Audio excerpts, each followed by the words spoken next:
சத்தியம் மன்னா இளவரசி நாட்டிற்கு நான் புறகவில்லை இருந்தால் இதை விட சிறப்பாக ஆடுவாள் என் தங்கை பேரழகி உனக்கு ஒரு தங்கை இருக்கு பேரழகி நாட்டியத்தில் சிறந்தவர்கள் உன்னுடைய தங்கையை நாட்டியத்தை என் நாட்டு மக்கள் அறிய கண்டுபிடிக்கிறார்கள் ஏற்பாடு அம்மாடி தங்கை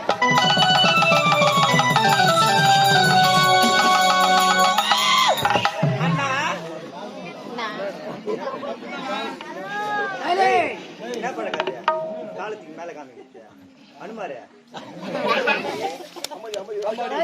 நாட்டு மன்னர் இருக்கின்றார் இளவரசி இருக்கின்றார் அழகாக பாட வேண்டும் போட்டியில முதல் பரிசு நமக்கே கிடைக்கும் வணங்கி விட்டுவா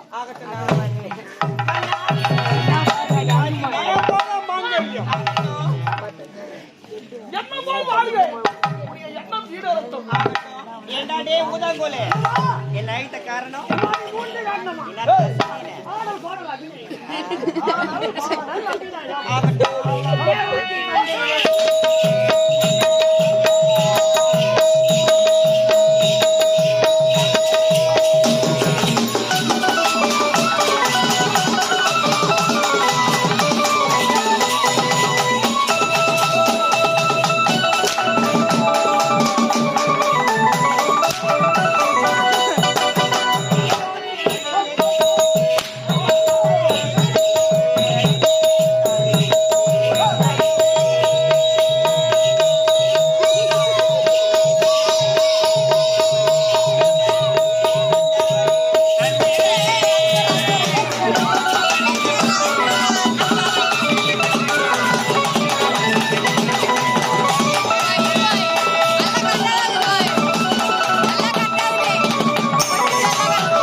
உடைய தங்கையை நாட்டியம் சிறப்பாக இருக்கிறது என்று நாட்டு மக்கள் அறிய உடைய தங்கையை நாட்டியத்தை பாராட்டி தந்தை பெருமையை தேடி வைத்திருக்கின்றார்.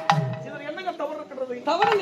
தவறில்லையா போர் நிறுத்துங்களையா ஒரு வெட்டி நேரத்திலே 4-7 நேரத்திலே கணவனாக போர் மட்டும் நான் மாலை மாற்றிக் கொள்வான். என் தங்கின் கழுத்தில் தந்தை மாலை நிறுத்தி விட்டாரு. ஏற்றுக்கொள்ள சொன்னால் போதும் தங்கையை திருமணம் செய்து என்னுடைய தந்தை செய்த தவறை ஒப்புக்கொண்டார். நீங்கள் சம்மதம் தெரிவித்தால் இதே விடாவேளையில் நாட்டு மக்கள் அறிய உன்னுடைய தங்கைக்கும் என்னுடைய தந்தைக்கும் திருமணம் மறுபடி சொல்லிட்டு விட என்னுடைய மறுபடி சொல்லுவா என்று நின்று விட்டது. இனிமேல் என் தந்தையை நாடு ஆளட்டும். தங்கையின் விருப்பத்தை கேட்டு தடையில்லாமல் எடுத்து கூறுதல் பார்க்கலாம்.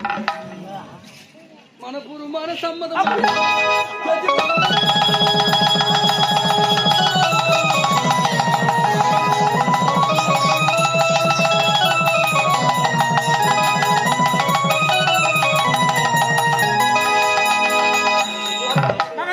தன்னுடைய மகனுக்கு மறுபடி சொல்லுவா என்று தெரிவித்தார். என்னுடைய மறுபடி சொல்லுவா உண்மை. நான் பிறந்த நாள் முதல் தாய் முகத்தை பார்க்கவில்லை. உண்மைதான். எனக்கென்று ஒரு தாய் வந்து விட்டார்கள். ஆமா, உனக்கென்று ஒரு துணை வந்து விட்டார்கள். இனிமேல் தான் நம்ம அரண்மனைக்கு ஒரு நாடே தூரமாக இருக்க போகிறது.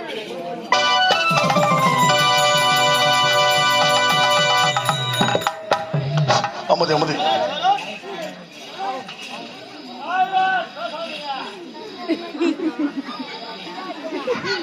அன்பார்ந்த பேசாதீங்கம்மா, சைலன்ஸ்.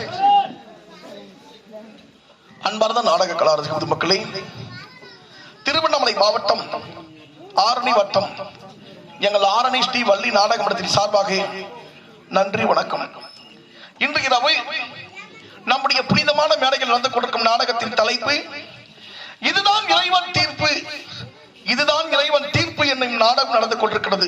ஒரு சிறிய எடுத்துக்காட்டு. ஒரு மனிதனாக பிறந்து விட்டால் இன்பமும் துன்பமும் சேர்ந்ததுதான் ஒரு வாழ்க்கை.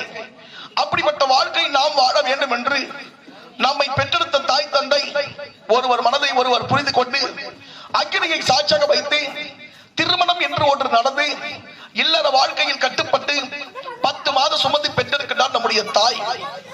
எதற்காக பெற்றெடுக்கின்றார்? தனக்கென்று ஒரு மகன் தேவை, தனக்கென்று ஒரு வாரிசு தேவை, தன் இறந்த பிறகு கொண்டை போடுவதற்கு ஒரு பிள்ளை தேவை. நம்மை பெற்றெடுக்கின்றார். நாம் எப்படி இருக்க வேண்டும், நாம் எப்படி வாழ வேண்டும், நாம் எப்படி உலகத்தில் பல சாதனைகள் படைக்க வேண்டும், அவன் அப்படி வாழ்கின்றானே. நாம் எப்படி வாழ்ந்தால் வாழ்க்கையில் முன்னேற்றம் அடைய வேண்டும் என்று மனிதனுக்கு தன்னம்பிக்கை தேவை. அப்படிப்பட்ட தன்னம்பிக்கை ஒருவருக்கும் இருந்தால் இந்த உலகத்தில் ஒரு மனிதனாக நிலைநாட்டி வாழ்ந்து காட்டலாம். நம்முடைய மனித வாழ்வியல் உண்மை. பிறந்தான் வாழ்ந்தான் என்பதை விட ஒரு மனிதன் மண்ணில் எப்படி வாழ்ந்தான் என்பது நம் மண்ணுக்கு பெருமை.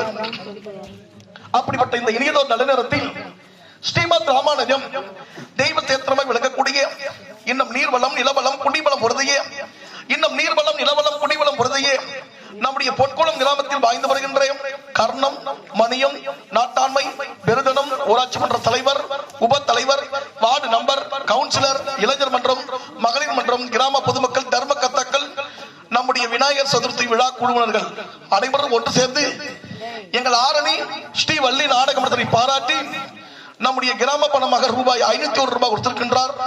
அன்பு உள்ளவர்களுக்கும் குடும்பத்தாருக்கும் எங்கள் கலைக்குழுவின் சார்பாக மனமார்ந்த நன்றி. இன்னும் எங்கள் நாடக அமைப்பாளர் ஆரணி பழைய பேருந்து நிலையம் எங்கள் நாடக ஏஜென்ட் வி சிவா அம்மு இவர்கள் எடுத்து சென்றால் நல்ல முறையில் நாணயத்தோடு பல நாடகங்களை ஒப்பந்தம் செய்து கொள்ளலாம். அதே போல் எங்கள் ஆரணி சுகந்தி நாடகம் என்ற நடிகர் இன்னும் மதிப்பிற்கு மரியாதைக்குரிய நம்முடைய பூண்டி கிராமத்தை சேர்ந்த நரேஷ் என்று சொல்லக்கூடிய தம்பி எங்கள் ஆரணி ஸ்ரீ வள்ளி நாடக மன்றத்தை பாராட்டி ரூபாய் 101, எங்கள் ஆரணி ஸ்ரீ வள்ளி நாடக மன்றத்தில் கதை நாயகமாக நடிக்கும் என்னுடைய மச்சான் மங்களம் கிராமத்தை சேர்ந்த அஜித் அவர்களை பாராட்டி ரூபாய் 101 கொடுத்திருக்கின்றார். அன்பு உள்ளங்களுக்கும் குடும்பத்தாருக்கும் எங்கள் கலைக்குழுவின் சார்பாக நம்முடைய விழா குழுவின் சார்பாக மனமார்ந்த நன்றி. ஓம் சக்தி, ஓம் சிவாய நமக.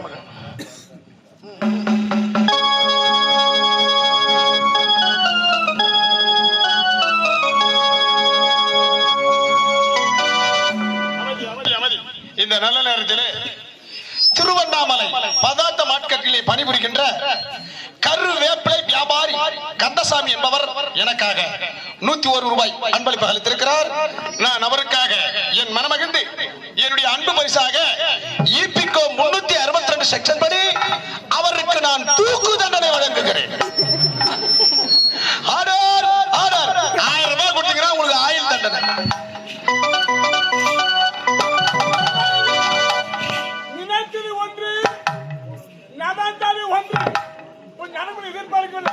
மனைவி புரிந்து மனைவியோ நாட்டை ஆண்டு மங்களகரமான பாக்கியை தொடர போகிறது. எப்படியோ ஒன்று எனக்கு பேரழிக்கும் நல்ல முறையை திருமணம் பேரழகி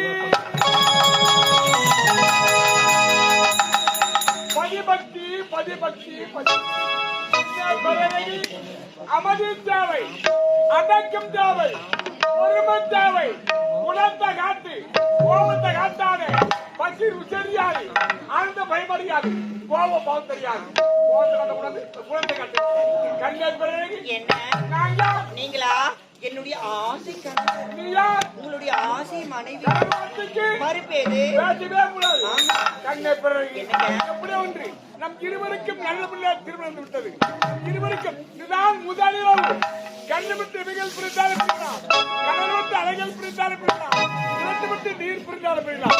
இதுமுதல் உன்னை விட்டு பிரிவது கடினம்.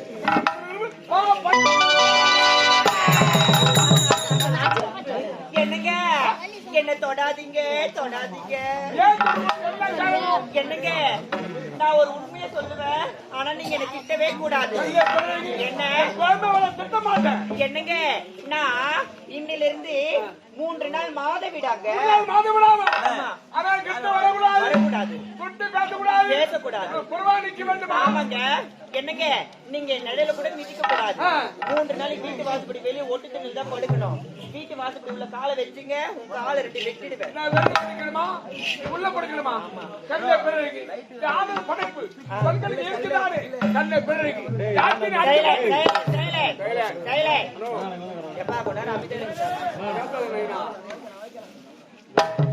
கண்ணை பிறகு ஜாத்தின் அச்சுமத்துக்கு இழுத்து தண்ணி எப்படா குடிச்சுக்கலாம் குடிச்சுக்கலாம்.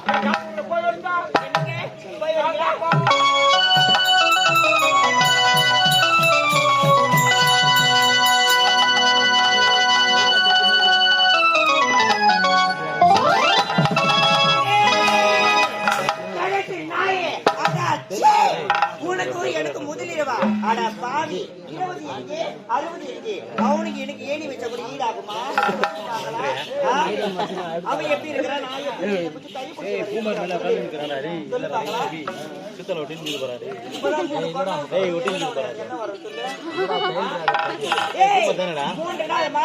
எதுக்கு தெரியுமா? இந்த 3 நாள் இந்த 4 நாட்டு துரத்தல. நான் பேரழிக்கு கிடையவே கிடையாது. என் ஜக்கா கிடைக்க யாருன்னா எழுதி போனீங்க பாப்பட்டு